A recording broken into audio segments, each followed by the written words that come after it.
मागील अनेक वर्षांपासून दर्यापूर शहरातील सुशिक्षित नागरिकांची वस्ती म्हणून ओळखला जाणाऱ्या पंजाबराव कॉलनी आणि सांगळुतकर नगर परिसराची अवस्था अत्यंत दयनीय झाली आहे। अनेक नगराध्यक्ष आणि नगरसेवक बदलले, मात्र या भागाचा अपेक्षित विकास अद्याप काही झालेला नसल्याचा आरोप स्थानिक नागरिकांनी केलाय। नुकत्याच पार पडलेल्या नगरपालिका निवडणुकीदरम्यान पावसाळ्यापूर्वी रस्त्यांची कामं पूर्ण करण्यात येतील असं आश्वासन नगराध्यक्ष आणि संबंधित नगरसेवकांनी दिलं होतं।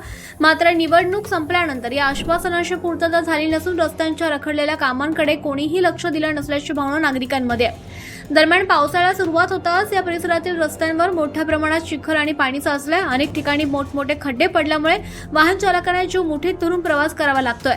शाळकरी विद्यार्थ्यांना देखील मोठ्या अडचणींचा सामना करावा लागतोय, तर रोगराईचे प्रमाण सुद्धा मोठ्या प्रमाणात वाढलंय। विशेष म्हणजे या रस्त्याच्या कामांसाठी काही सामाजिक कार्यकर्त्यांनी यापूर्वी आंदोलनही केलं, मात्र प्रशासनानं लवकरच काम सुरू करण्याचं आश्वासन दिल्यानंतर आंदोलन मागेही घेतलं।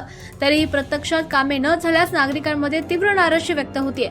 या परिसरातील आदर्श शाळेत जाणाऱ्या विद्यार्थ्यांना तसेच रस्त्यालगत असलेल्या हॉस्पिटलमध्ये उपचारासाठी जाणाऱ्या रुग्णांना देखील मोठ्या गैरसोयीचा सामना करावा लागतोय। पावसामुळे साचलेल्या पाण्यामुळे आणि चिखलामुळे दैनंदिन वाहतुकीवर परिणाम होत असल्याचं नागरिकांचं म्हणणं आहे। यामुळे नगरपालिका प्रशासनाकडून या समस्येकडे जाणीवपूर्वक दुर्लक्ष होत असल्याचा आरोप स्थानिकांनी केलाय। निवडणुकीपूर्वी दिलेली आश्वासनं नगराध्यक्ष आणि संबंधित नगरसेवक आता पूर्ण करणार का? तसंच नागरिकांना होत असलेल्या त्रासाची दखल घेऊन रखडलेली रस्त्यांची कामं तातडीनं सुरू होणार का, याकडे संपूर्ण शहराचं लक्ष लागलंय।